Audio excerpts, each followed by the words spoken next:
Panorama Bíblico, Esqueleto del Antiguo y Nuevo Testamento, clase 25. Bienvenidos, entonces comenzamos Panorama Bíblico, clase 25 el día de hoy. En la clase pasada, en la clase 24, terminamos el Antiguo Testamento. Y desde la clase del día de hoy vamos a comenzar con los libros del Evangelio. Y vamos a ver el contenido que tendremos en la clase del día de hoy. Vamos a tener dentro de este estudio del Nuevo Testamento el libro de los Hechos, que será también otro libro que vamos a estudiar. También estudiaremos acerca de las 13 epístolas del apóstol Pablo. Vamos a ver cómo Jesús vino al mundo, cuáles fueron sus obras. Veremos también cómo ese evangelio se esparce por medio de los apóstoles. Veremos también cómo llegó ese evangelio a nosotros el día de hoy. Y de esa forma todos recibimos la salvación. Veremos también cuál era la palabra que Dios le entregó a los apóstoles en aquellos días, y que esta palabra tiene que ver con el Evangelio. Todo esto nos ayudará a comprender mejor las Escrituras, y hará que sea de mucha ayuda para nuestra vida espiritual. En la clase pasada, la número 24, al final, yo les hablaba acerca de esto. Cómo Dios anunció por medio del profeta Jeremías que establecería un nuevo pacto. Y estudiaremos un poco más acerca de este nuevo pacto antes de poder iniciar con los evangelios. El pacto de Dios fue dado a su pueblo, en primer lugar a Abraham, luego fue entregado al pueblo de Israel, y esto sucedió después del éxodo egipcio. Y podemos ver que por medio de David después fue confirmado. Y luego por medio del profeta Jeremías fue anunciado un nuevo pacto. Ese nuevo pacto será cumplido por medio de Jesucristo. Las promesas se han dado y esas promesas se cumplen. El pacto de Abraham en Génesis capítulo número 12 es conocido también como el pacto abrámico. Este pacto iría expandiéndose. El libro de Deuteronomio capítulo 30, el pacto dado en Palestina, también conocida como la ley que Dios entregó a Moisés, también conocida como el pacto mosaico. Y ya llegando o entrando al tiempo de los reyes, el pacto que Dios estableció con David. Esto lo podemos ver en 2 de Samuel capítulo 7. ¿Y qué es lo que le decía? Que el reino y su casa, la casa de David, serían para siempre. Y por último, el nuevo pacto. Ese pacto que cada vez se hace más concreto y lo podemos encontrar en Jeremías capítulo 31. Este pacto se cumple por medio de la crucifixión de Jesucristo. Dios le había dicho a Abraham que por él serían benditas todas las naciones de la tierra, todos los pueblos. Y esta palabra se va a cumplir después de la primera venida de Jesús, con su muerte en la cruz. Entonces todas las naciones, los gentiles, nosotros, hemos podido alcanzar esa salvación. Y justamente ese es el evangelio que los apóstoles proclaman. Luego la iglesia es levantada aquí en la tierra y los gentiles ahora también reciben la salvación. Mucho más adelante aquí en la tierra se dará el reino milenial y todos nosotros hemos sido salvos gracias a Cristo Jesús y podremos morar eternamente en los cielos. ¿Por qué? Por los méritos de Jesucristo. Aquello que Dios quiso establecer y cumplir a través de Adán y Eva, se vio interrumpido por Satanás cuando él incitó al hombre y a la mujer a pecar. Y vemos a través de la palabra que ellos fueron expulsados del huerto del Edén. Pero habrá un segundo huerto del Edén, el reino de los cielos, el cual nosotros iremos a morar eternamente. Podemos ver entonces la era patriarcal, como esta promesa también fue dada a Josué. Ya en el tiempo de los reyes vemos que fue confirmado a través de David. Por otro lado, los profetas no tenían el conocimiento de cómo se irían a cumplir esas promesas. En Gálatas, el apóstol Pablo llama a esto como un misterio. Ahora bien, hay dos significados de misterio. Uno es aquello que está oculto y tiene que ver con el secreto. Pero el otro es un misterio, algo que no es conocido por muchos, que sí fue revelado, pero que no muchos conocen su significado. Entonces, cuando la Biblia habla de misterio, no se está refiriendo como un secreto, que está oculto a los ojos de los demás, sino que, si bien los profetas no tenían el conocimiento, ahora, por medio de Jesucristo, ese misterio se ha revelado y se ha dado a conocer. Entonces, si lo tomamos por ese sentido, sí es un misterio. El Evangelio se cumple entonces por medio de Jesucristo. Y eso es justo lo que podemos ver en esta diapositiva. Muy bien, ahora vamos a comenzar con los libros del Evangelio para poder estudiar la vida de Jesús. Antes, les hago recordar que estamos terminando el Antiguo Testamento. Y para eso me gustaría darnos un tiempo para poder repasar las diapositivas que vimos en las clases anteriores, acerca del Antiguo Testamento. Esta es la línea del tiempo. Estamos repasando. Vemos la era patriarcal, la creación, la esclavitud, y todo eso lo podemos ver en Génesis, Éxodo, Levítico, Números y Deuteronomio. Luego salen de Egipto, conquistan Canaán, y así comienza la era de los jueces. Todo esto lo podemos encontrar en Josué, Jueces y Ruth. Después, al terminar el periodo de los jueces, comienza el periodo de reino sobre Israel. ¿Por qué? Porque Israel pidió un rey. Es así como Saúl es el primer rey de Israel y comienza el periodo de un reino unido en un principio. Y luego se transformaría en un reino dividido. Como comenzó en un principio como un reino unido, pero después se transformó en un reino dividido, reino del norte y reino del sur. Israel el norte y sur Judá. Y cómo caería en la posteridad en manos de los gentiles. Esto lo podemos ver en Primera y Segunda de Samuel, Primera y Segunda de Reyes y Primera y Segunda de Crónicas. Cuando el pueblo de Israel y el pueblo de Judá caen, son llevados en cautiverio, y sobre el cautiverio y el retorno lo podemos encontrar en los libros de Esdras, Nehemías y Esther. Luego seguirían los 5 libros poéticos: Job, Salmos, Proverbios, Eclesiastés y Cantares.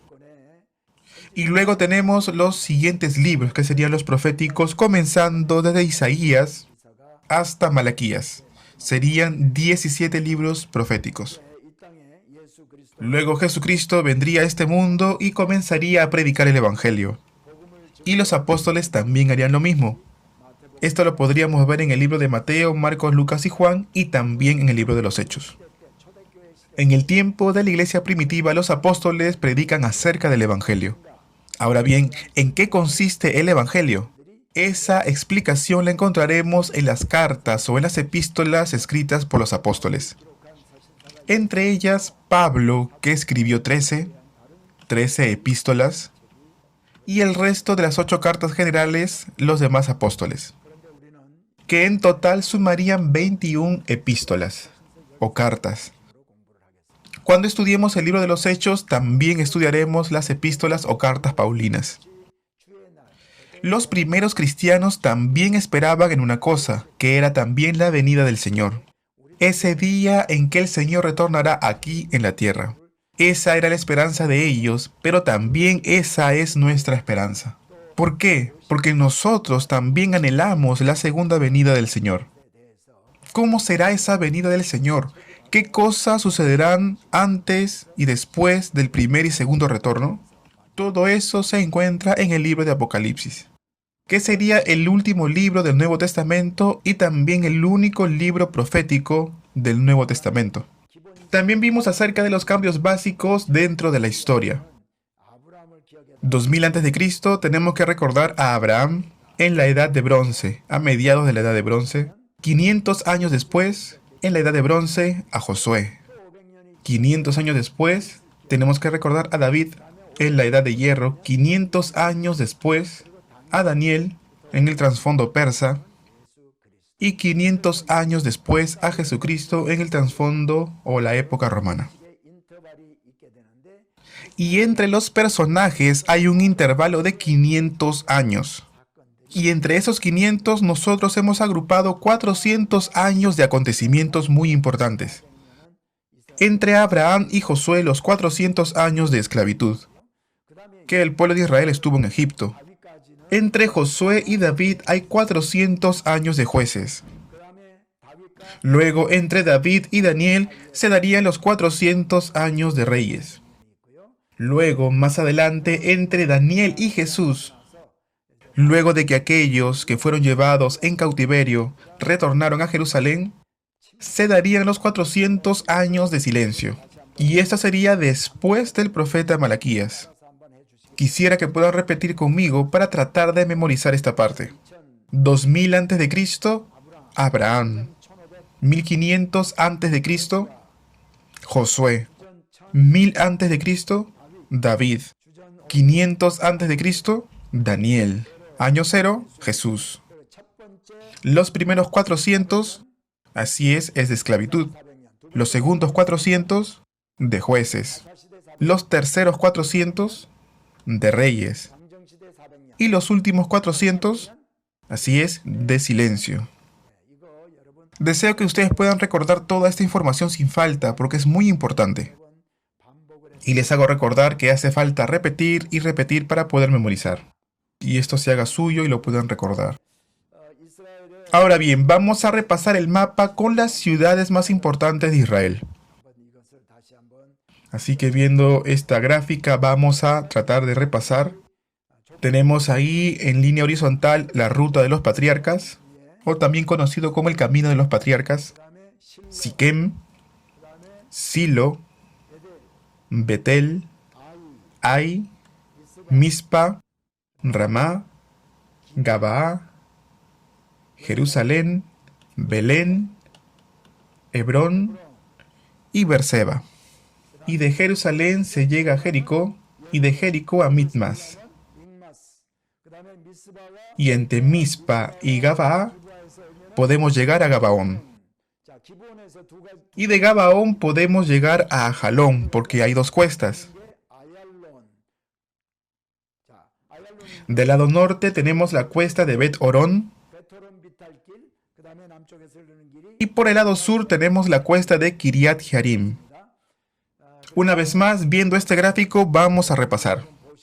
Siquem, Silo, Betel, Ai, Mispa, Ramá, Gabaa, Jerusalén, Belén, Hebrón, Berseba. De Jerusalén podemos ir a Jericó, de Jericó podemos ir a Mitmas, y luego entre Mispa y Gabaa podemos llegar a Gabaón. Y podemos llegar a su vez de Gabaón a Ajalón porque hay dos cuestas. Una cuesta es la cuesta de Bet Orón y la otra cuesta es de Kiriat Jearim. Muy bien. Este cuadro también es muy importante que traten de recordarlo. Y ojalá lo puedan memorizar. Después también vimos acerca de la distribución de las tribus, ¿no? De las tribus de Israel. Y para eso vimos un mapa. Empezamos entonces del lado derecho de ustedes. Es oriente, el lado derecho es oriente, arriba es norte, abajo es sur. Por ahí está el mar Mediterráneo, el río Jordán. La parte de abajo es Edom, luego Moab, Rubén, Gad, Manasés, Amón. Todo eso está al oriente. Y del lado occidental, en la costa del mar Mediterráneo, tenemos a Aser. Al lado, ¿quién? Neftalí. Entre Aser y Neftalí, a Zabulón. Y debajo, Isaacar. Debajo de Isaacar, en amarillo, muy grande, que es el más grande, Manasés. Y debajo de Manasés, el hermano Efraín. Luego Dan, Benjamín, Judá, que es el territorio más extenso, y luego Simeón. Entonces son 12 las tribus que recibieron heredad. Amados, yo estoy aquí sentado y no llegan a ver aquí abajo en forma completa, pero esto es norte, sur, oriente y occidente. Esto sería oriente, luego occidente. Del lado oriental o del oriente haremos nuevamente esto. Aquí abajo, ¿quién está? Edom. Moab, Rubén, Gad, Manasés. Manasés es grande. Y luego Amón. Edom, Moab, Rubén, Gad y Manasés. Y Amón al final. Del lado occidental, desde la costa, Aser, Neftalí, Zabulón y Sacar. Son cuatro que son pequeños, ¿verdad? Aser, Neftalí, Zabulón y Sacar. Luego viene Manasés, que es un poco más grande. Manasés, Efraín, Dan, Benjamín, Judá, es muy grande. Judá, porque es grande hasta abajo Judá. Y luego Simeón, que está dentro de Judá. Una vez más, a la mano derecha sería el territorio oriental. Sería la parte oriental. Recuerden que mi boca sería el mar de Galilea, mi corbata sería como el río Jordán y mi panza sería como el mar muerto. Entonces comencemos. Edom, Moab, Rubén, Gad, Manasés y Amón. Del lado de la costa, mano izquierda, Aser, Neftalí. Recuerden que el mar de Galilea está en mi boca. Aser, Neftalí, Zabulón, Issacar, Manasés, Efraín, Dan, Benjamín, Judá y Simeón. Entonces serían 12 las tribus que fueron repartidas dentro de todo este territorio. Todos ellos recibieron las tierras. Nosotros necesitamos tener una cierta noción de dónde quedaron distribuidas estas tierras. Si fuera Corea, más o menos recordar dónde quedan las provincias. Si fuera su país, en su mapa, recordar más o menos dónde quedaran las provincias. Cómo sería del sur al norte o del norte al sur. Y más o menos tenemos que saberlo. Todo esto lo podemos comparar también con las tierras de Israel para poder recordar. Y al final será muy entretenido leer la Biblia. Entonces, de esta forma, volvamos a los libros del Evangelio y también volvamos a la historia de Jesús. Jesús vino a este mundo. Pero ¿cómo sabría la gente que Jesús, Él, sería el Mesías? Para dar esto a conocer, Dios ha entregado muchas profecías que hablarían acerca del Mesías y se encuentran en el Antiguo Testamento. Vamos a ver entonces 4 de estos pasajes que describirían cómo sería el Mesías que habría de venir. Segundo de Samuel capítulo 7 del 12 al 13, aquí dice que el Mesías pertenecerá al linaje de David. Y también dice que Dios afirmará su reino para siempre. Vemos que es otra promesa de parte de Dios. Entonces nos podemos dar cuenta que el Mesías que venga a la tierra tiene que ser del linaje de David. Entonces podemos ver de que no podría ser ningún coreano o de ningún tipo de raza, ningún peruano, sino que tendría que ser del linaje de David. El Mesías tiene que ser del linaje de David. Según el libro de Isaías, el capítulo 7, el verso 14, una virgen concebiría y daría a luz un hijo. Es decir, que el Mesías sería concebido y daría a luz en el vientre de una mujer virgen. Entonces, quiere decir que el que tiene padre y madre no puede ser el Mesías. Tendría que ser entonces del linaje de David, tendría que nacer de una virgen, y según el libro de Isaías, el capítulo 53, del 3 al 7, el Mesías sería despreciado y moriría después de sufrir. Y como cordero que es llevado al matadero, así sufriría la muerte sin ningún tipo de resistencia alguna. Si este Mesías va a ser crucificado, no tendría que hacer ningún tipo de lucha para no ser crucificado. No puede oponer resistencia. Ahora bien, tampoco puede tener pecado alguno para que sea el Mesías. El Mesías será despreciado, sufrirá, pero dice que él sufrirá la muerte sin ningún tipo de resistencia alguna. ¿Por qué? Porque esa era su misión. Él vino para morir. Recordemos de que Jesús es Dios y Él vino a este mundo para pagar el precio por nuestros pecados. Y de esa forma Él recibirá el castigo por nuestros pecados. Luego Miqueas, el capítulo 5 del 2 al 5, dice que el Mesías nacerá en Belén. Entonces, ¿dónde tiene que nacer el Mesías? Según Miqueas capítulo 5 del 2 al 5, este Mesías tendría que nacer en Belén. Ahora bien, sumemos entonces todas las profecías dichas en el Antiguo Testamento acerca del Mesías. Tiene que pertenecer al linaje de David. Una virgen tiene que concebir y dar a luz un hijo. Será despreciado el Mesías y morirá. Pero también nos dice que Él se presentará a esta muerte sin resistencia. También nos dice que este Mesías nacerá en Belén. Y bueno, y todas estas profecías son algunas profecías que ofrece el Antiguo Testamento acerca del Mesías. Bien, siguiente diapositiva.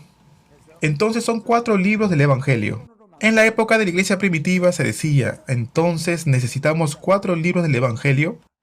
Hubo uno que trató de unificar en un solo Evangelio, pero este personaje fue condenado como hereje. Si Dios permitió que sean 4 libros del Evangelio, es porque Dios sabe que necesitábamos estos 4 libros. ¿Por qué? Porque hay un mensaje diferente en cada uno de ellos. Veamos entonces Mateo. Mateo fue escrito por Mateo, pero él escribió para los primeros lectores de aquel tiempo, conformado por los judíos cristianos, aquellos judíos que se habían convertido al cristianismo. Para ellos fue escrito en primera instancia este primer libro de los Evangelios, el Evangelio de Mateo. El contenido de Mateo podría ser en resumen el Mesías que vino como rey. Esto es lo que podemos resaltar de Mateo. Luego Marcos. ¿Quién es Marcos? Cuando estudiemos el libro de los Hechos, nosotros lo sabremos. Pablo y Bernabé emprenden el primer viaje misionero y se llevan consigo a Marcos Juan, como un consiervo a este viaje misionero. Estando ellos en Chipre, luego van a Pergue, y de ahí Marcos se devuelve. Entonces ya en el segundo viaje misionero, Bernabé le dice, vamos a llevarnos a Marcos. Pablo refuta y dice, no vamos a llevarnos a Marcos. Al final se dividen y Bernabé se lleva a Marcos y se dirige hacia Chipre, de viaje misionero. Y Pablo toma a Silas y se dirigiría a Tarso y a toda Galacia. Tiempo más tarde, cuando Pablo se encontraría en prisión, la primera vez que se encarcelado, Marcos le habría acompañado a Pablo, sirviéndole, y sería de gran ayuda para Pablo. Y podemos ver en 2 de Timoteo, que dice que cuando Pablo se encontraba en prisión por segunda vez, y estaba muy cerca de sufrir el martirio, le escribe una segunda carta a Timoteo, y le dice que venga a verle. Y también le dice, tráete a Marcos contigo, para que permanezca conmigo. El libro de Marcos entonces es el Evangelio de Marcos, que fue escrito en primer lugar para los romanos gentiles. Y podemos ver que presentan a Jesús que vino como un siervo. Es como un Jesús que vino a servir. Lucas. Luego tenemos a Lucas. Lucas era médico. Y vemos que él también escribió un libro. Y también, a la luz de la palabra, podemos ver que era consiervo del apóstol Pablo. Cuando Lucas escribió este libro del Evangelio, él escribió para los griegos gentiles. Y presenta a Jesús como el Hijo del Hombre. Nos dice entonces que Jesús vino como Hijo del Hombre. En Lucas vamos a encontrar muchas características o atributos que hablan acerca de la naturaleza humana de Jesús. Y por último tenemos el libro de Juan. El libro de Juan fue escrito para toda la humanidad. Este libro presenta a Jesús como el Hijo de Dios. Esto es como el centro, o esto hace hincapié el libro de Juan. Una vez más, entonces, veamos la diapositiva. Mateo entonces fue escrito para los judíos cristianos, Marcos para los romanos gentiles, Lucas para los griegos gentiles y Juan para toda la humanidad. Juan presenta a Jesús como el Hijo de Dios, Lucas como el Hijo del Hombre, Marcos como siervo o como esclavo, y Mateo lo presenta como rey. Les animo a que puedan tener esta información en cuenta cuando vayan a leer algunos libros del Evangelio. Y si lo hacen así, van a comprender mucho mejor cada pasaje de los libros del Evangelio, y será de mucha mayor bendición. También podemos encontrar sobre la genealogía de Jesús. En el libro de Mateo podemos encontrar la genealogía de Jesús. Pero recuerden que Mateo fue escrito para los judíos cristianos. Y si fue escrito para los judíos cristianos y Mateo quiere presentar a Jesús como el rey, para los judíos lo que a ellos les importa es saber si Jesús pertenece al linaje de Abraham, sí o no. Para ellos es muy importante, para los judíos era trascendental saber esta información. Es por esta razón que la genealogía en Mateo comienza desde Abraham, y luego de ahí aparecen todos los nombres dentro de la genealogía. Y al comenzar en Abraham, termina entonces en José, que aparecería como padre de Jesús. Pero dentro de esta genealogía encontraremos el nombre de 5 mujeres. Entre los descendientes de Abraham tenemos entonces a Isaac, a Jacob, y entre los hijos de Jacob a Judá. Entonces vemos que Jesús viene del linaje de Judá. Judá tuvo con su nuera Tamar 2 hijos, Fares y Sara. Entonces en esta genealogía aparece el nombre de una mujer gentil llamada Tamar. Más abajo aparecería también el nombre de Rahab. Cuando Josué envía a 2 espías a reconocer la tierra de Jericó, Rahab, esta mujer gentil, guardó la vida de estos 2 espías. Rahab se casó con Salmón y tuvo como hijo a Booz. Rahab, recuerden que era una mujer cananea, igual que Tamar, pero por su fe fue utilizada por Dios. Salmón y Rahab son padres de Booz. Booz se casa con Ruth, quien era la nuera de Noemí, y de esta forma se convertiría en el Redentor, en aquel que rescata o restituye las tierras que Noemí habría perdido. Y vemos también que Ruth es una mujer gentil, era una mujer moabita, que se casaría con Booz y engendraría después a Obed. Luego Obed engendraría a Isaí, Isaí a su vez engendraría a David, y más adelante como descendiente de David aparecería José, quien revelado en sueños recibiría a María. Entonces serían 5 los nombres que aparecen: Betsabé, María, Ruth, Tamar y Rahab. Son 5 las mujeres que aparecen en la genealogía de Mateo. Estamos hablando de la genealogía de Jesús que aparece en el libro de Mateo.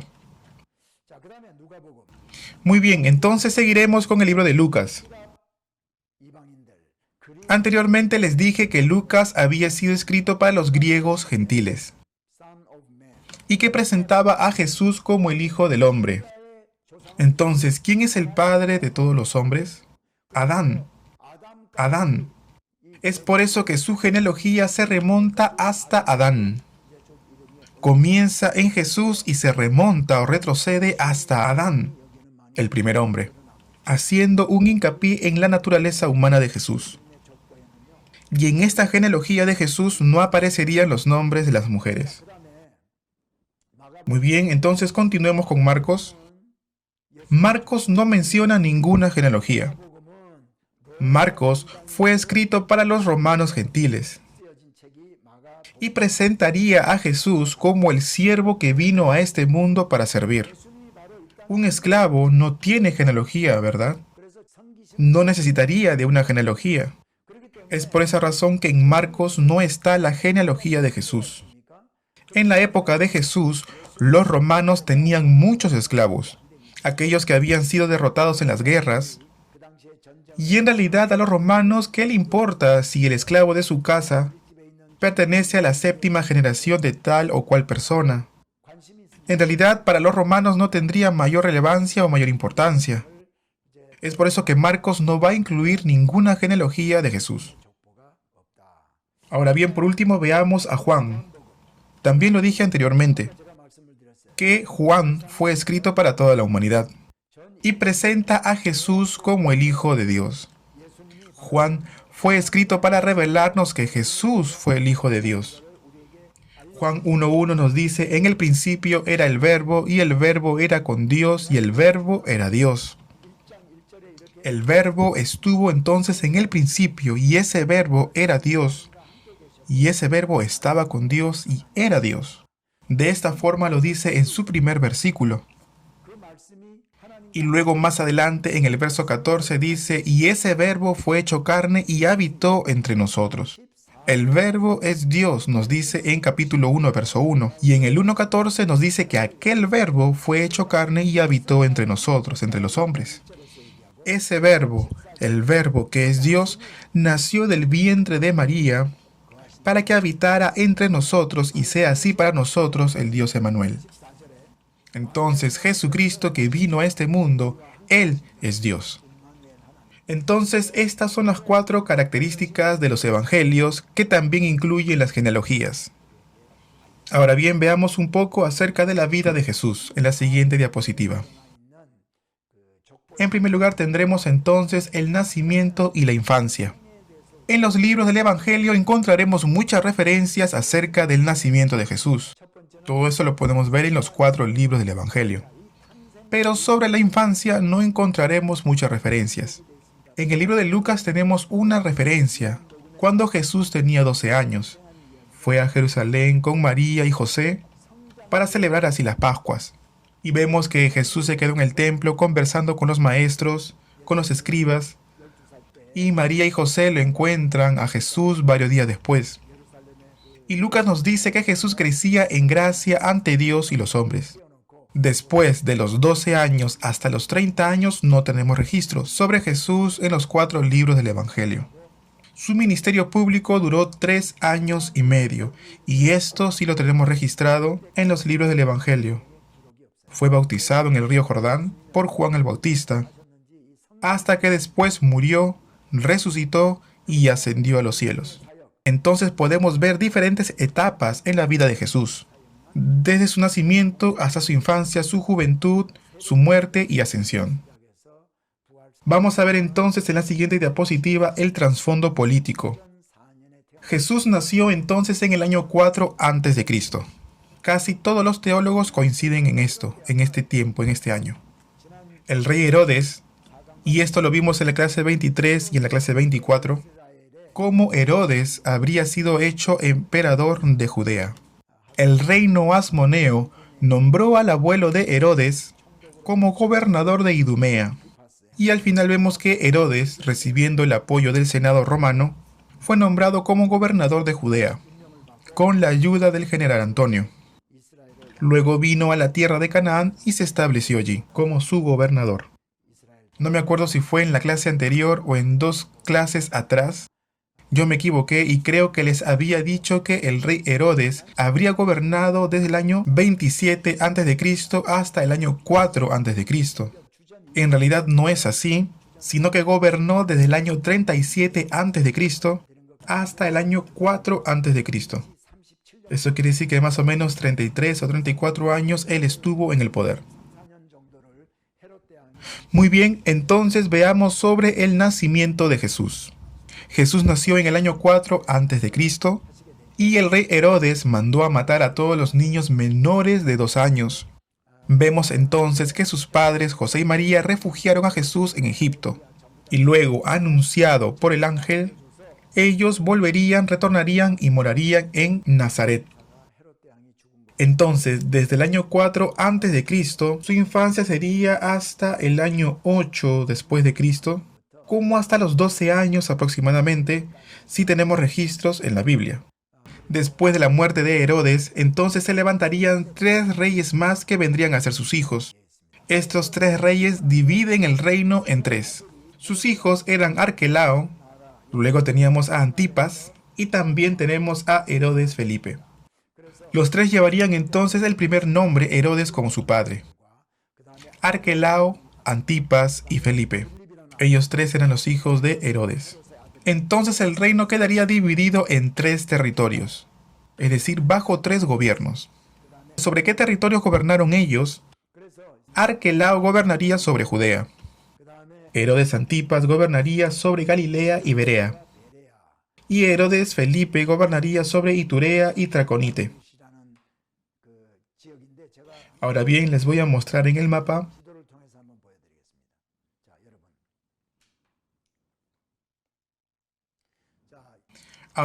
Arquelao gobernó toda esta parte, sobre Judea, Samaria, toda esta zona que está de naranja. Ahora bien, Herodes Antipas gobernaría en Galilea, ahí en esa zona morada, y también gobernaría sobre Perea, todo lo que está sombreado de morado. A él le tocó 2 regiones que estaban separadas. Galilea, que estaba cerca del mar de Galilea, y también le tocó Perea, donde antes se encontraba la tribu de Rubén. Toda esa parte en los días de Jesús se llamaba Perea.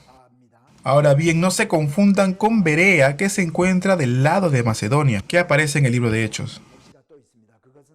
Es parecida la pronunciación, por eso que puede resultar un poco confuso. Perea es una región y en el Antiguo Testamento pertenecía a Moab y también a Rubén, que se encontraban del lado oriental del Jordán. Y de Galilea le tocó la parte occidental del mar de Galilea. Luego, Felipe Herodes, o Herodes Felipe, gobernó toda esta parte que está marcada de marrón, está sombreada de marrón. Luego volveré a explicar todo esto. Todo esto que estoy marcando, que está como de verde, es Decápolis. Decápolis, y con este nombre aparece en los libros del Evangelio. Decápolis. Deca en griego significa 10 y polis es ciudades, es decir, 10 ciudades. Ahora bien, ¿quién gobernó aquí? Aquí gobernaría Siria. En el tiempo del Antiguo Testamento esto era tierra de Israel. Pero en la época de Jesús Siria estaba gobernando en Decápolis. Y en aquel lugar habían 10 ciudades muy importantes. Una de ellas es Betzán. En el tiempo del Nuevo Testamento se llamaría Escitópolis. También está Canatá, Capitolias, Damasco, Filadelfia. Hoy en día Amán, que es la capital de Jordania. Filadelfia, Gadará, Gerasa, Hippo, Pela y Ráfana. Entonces, son 10 de las ciudades más importantes de Decápolis. Vamos a regresar entonces a Decápolis cuando veamos el ministerio fuera de Galilea. El ministerio de Jesús fuera de Galilea. Regresando a la diapositiva.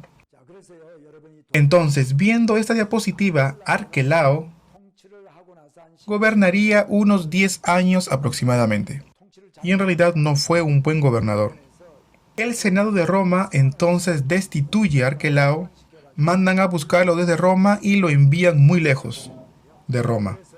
A partir de ahí enviarían de Roma a uno que sería gobernador de Judea. Luego vemos que están los 3 años y medio del ministerio público de Jesús. ¿Quién era entonces el gobernador? Era Poncio Pilato. Poncio Pilato era el gobernador durante el ministerio de Jesús. Hubo otros gobernadores aparte de Poncio Pilato que gobernaron antes de él. Y en realidad no se sabe cuántos fueron con precisión, cuántos gobernantes fueron con precisión. Lo cierto es que Poncio Pilato era el gobernador cuando Jesús ejercía su ministerio público. También podemos recordar que en el credo apostólico aparece Poncio Pilato.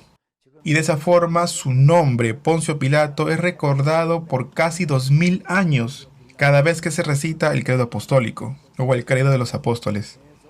Cuando nosotros confesamos nuestra fe, ¿verdad? Poncio Pilato es un hombre que no tenía suerte. Si él hubiese empezado su gobierno antes de que Jesús comenzara su ministerio público, o de repente después, de repente no pasaba nada y no aparecía en el credo apostólico. Pero de todos los gobernadores posibles, le tocó justo a él aparecer en esta época en que Jesús tenía su ministerio público. Y de repente se le podría considerar hasta un poco injusto el trato y la forma en que se le recuerda a Poncio Pilato. Podría ser. Volviendo entonces a la diapositiva, aquí dice 500 años antes de Cristo, y esto se divide en el antes y después de Cristo. Vemos que también aparece que Jesús nace aquí. Entonces los 3 últimos libros históricos es Nehemías, Esdras y Esther. Durante el cautiverio y el retorno a la tierra prometida. En el año 516 a.C., Zorobabel retornó a Jerusalén y edificó nuevamente el templo. Ahora bien, desde Malaquías hasta Juan el Bautista son 400 años de silencio. Y luego vemos que Jesús nació del vientre de María. Como les había dicho anteriormente, la genealogía de Jesús se encuentra en el libro de Mateo. Comienza desde David hasta José. Ahí en la pantalla aparece José en el recuadro donde dice genealogía del Mesías. Dice Jacob y José. Ahora bien, ese Jacob no es el mismo Jacob, el patriarca. Este José es padre de Jesús, esposo de María, y Jacob sería el padre de este José. Entonces Jesús nació, y sobre su nacimiento e infancia y ministerio público de Jesús, lo encontraremos en Mateo, Marcos, Lucas y Juan, en los 4 libros del Evangelio. De estos 4 libros del Evangelio, Marcos fue el primero en ser escrito. Luego Mateo y Lucas, en un periodo muy similar.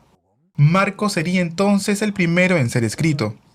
Mateo y Lucas habrían tomado como referencia los escritos encontrados en Marcos, para que así sean escritos sus evangelios. No solamente el libro de Marcos, sino que también apareció otro documento más, que lo llamamos el documento Q. El documento Q. Entonces Mateo y Lucas tomarían como referencia al Evangelio de Marcos, pero también este documento que lo llamamos el documento Q, para así escribir el libro de su Evangelio. Entonces vemos Mateo, Marcos, Lucas y Juan. Mateo, Marcos y Lucas son conocidos como el Evangelio sinóptico, y Juan fue escrito mucho después. Es por esa razón que hay mucha diferencia entre estos 3 libros y Juan. También aparecen en la diapositiva los 12 discípulos desde Pedro hasta Judas. Ustedes saben de que Judas fue quien traicionó a Jesús y luego se suicida. En lugar de Judas sería incluido Matías. Dice la palabra de Dios que echan suertes y la suerte cae sobre Matías, quien sería considerado como uno de los 12. Y la Biblia en realidad no dice nada acerca del ministerio de Matías. Judas entonces se encontraría en la lista de los 12 discípulos, pero más adelante Judas traicionaría a su maestro, a Jesús, y luego moriría. Y en lugar de Judas entonces entraría Matías como parte de los 12 discípulos. Y como dijimos, sobre su ministerio en la Biblia no hay mayores registros. Ahora bien, en la siguiente diapositiva veamos